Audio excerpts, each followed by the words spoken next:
Selamat datang teman-teman di Filosofi Pengusaha Part 2. Sebelum mendengarkan, jangan lupa untuk like, komen, dan klik subscribe ya untuk mendukung channel ini supaya ada terus nantinya dan kita bisa discuss ke depannya lebih banyak lagi dan lebih seru lagi.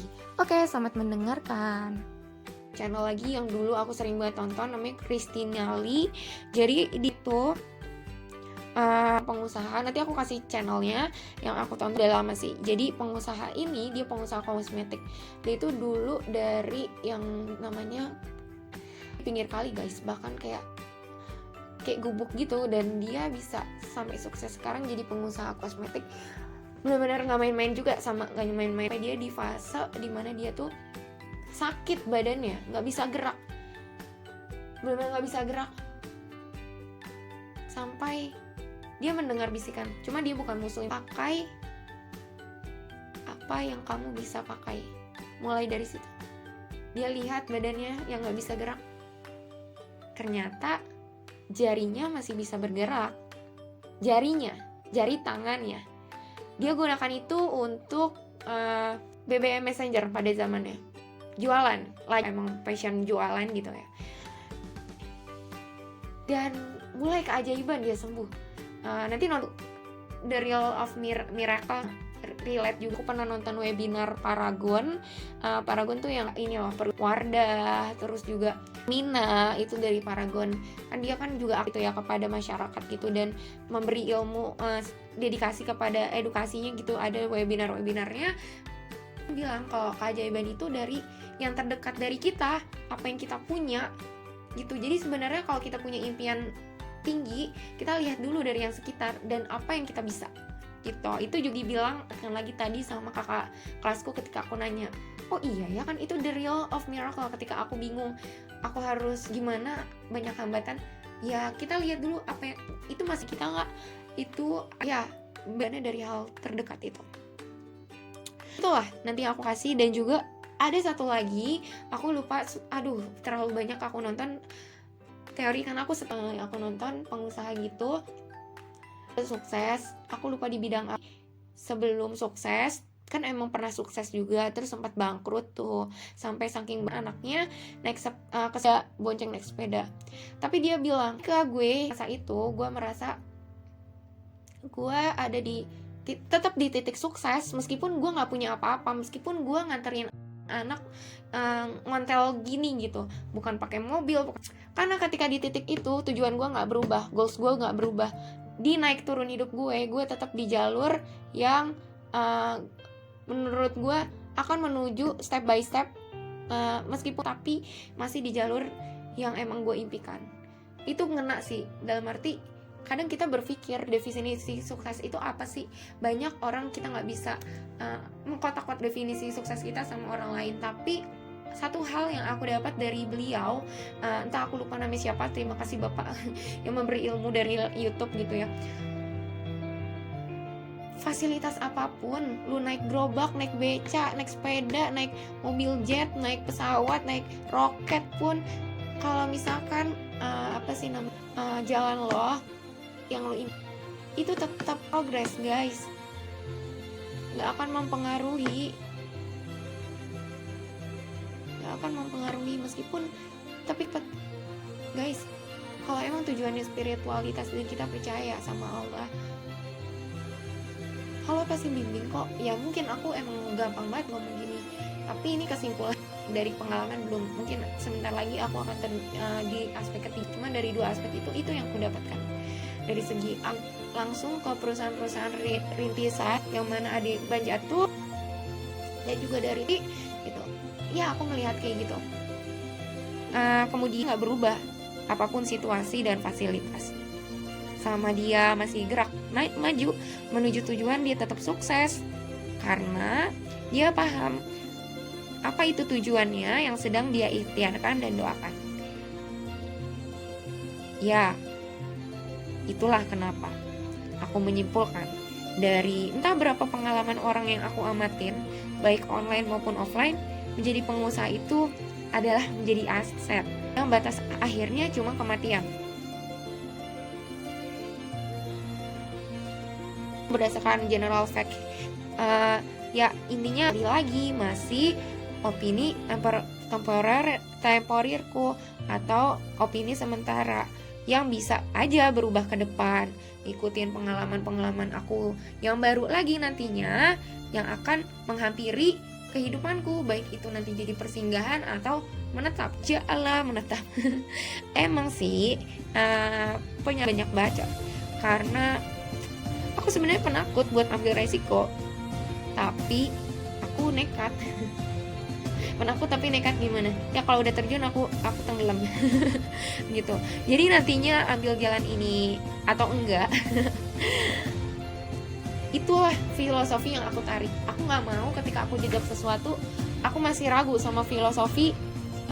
Kenapa aku ambil start with why? Ya, aku bakal kuatin alasan sebelum aku ngelangkah memilih sesuatu. Karena itu sifat long term guys. Kita nggak bisa mengambil keputusan berdasarkan short term. Emang sih ada hal-hal yang harus diambil secara action, tapi secara filosofis menurutku tetap harus long term. Ketika meski misalnya mengambil keputusan secara cepat, tapi kita lihat ada line atau ada garis, ada benang merah yang itu oke, ini tujuannya long termnya bagus. Dari meskipun aku belum bisa lihat semua secara gambar besar, ambil. Kalau aku kayak gitu. Dan manfaat serta hikmah, hehehe. Gitu guys. Paling rendah dalam hidup, kita harus sadar ya bahwa pengusaha itu bukan seberapa banyak yang dimiliki, tapi di keadaan apapun, sekalipun saat minus, inilah keajaiban akan muncul guys. Kita akan lihat apa benar Allah bakal nolong kita.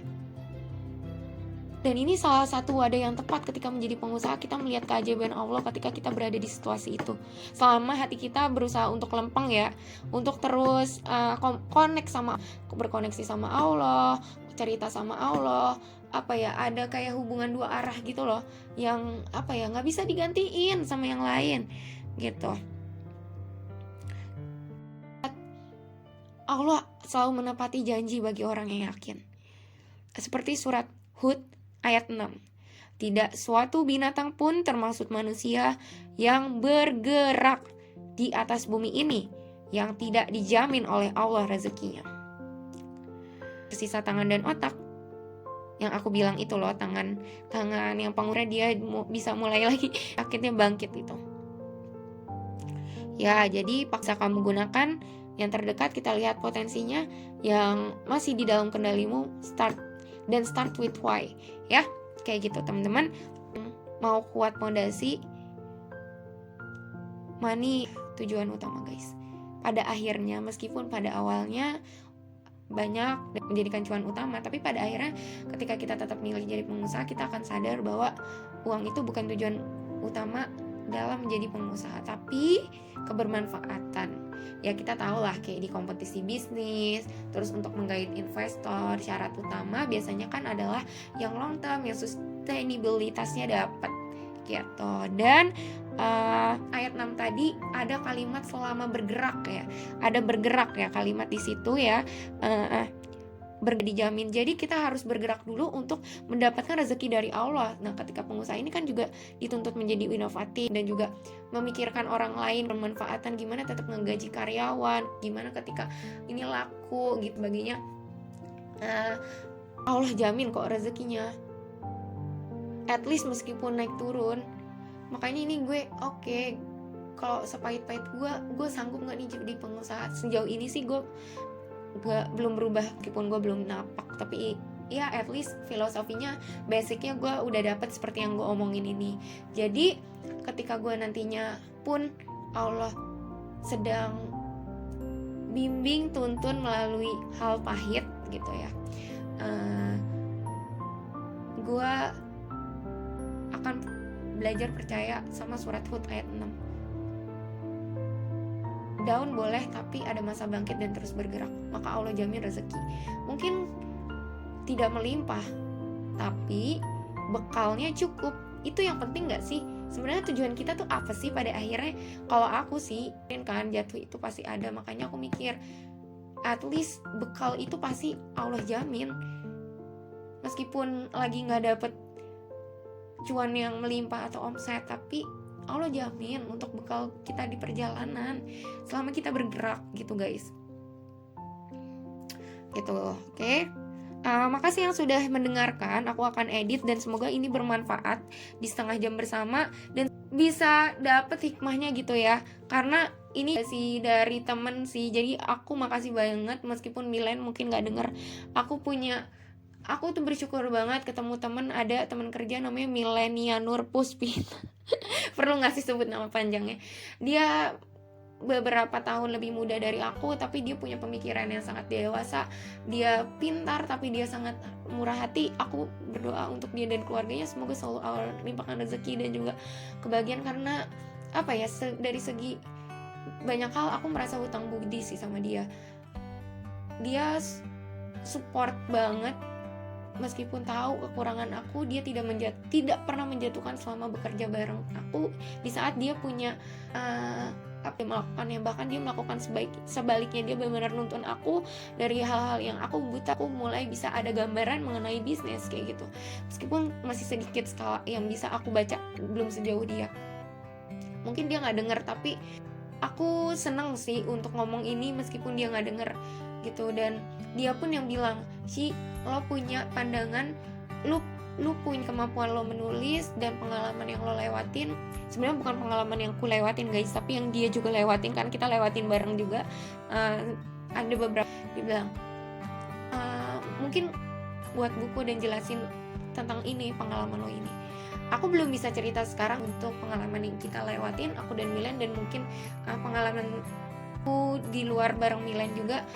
But ini hikmah akhirnya aku bisa sampaikan dari pengalaman itu, inti benang merahnya. Makasih yang sudah mendengarkan. Nanti aku edit dan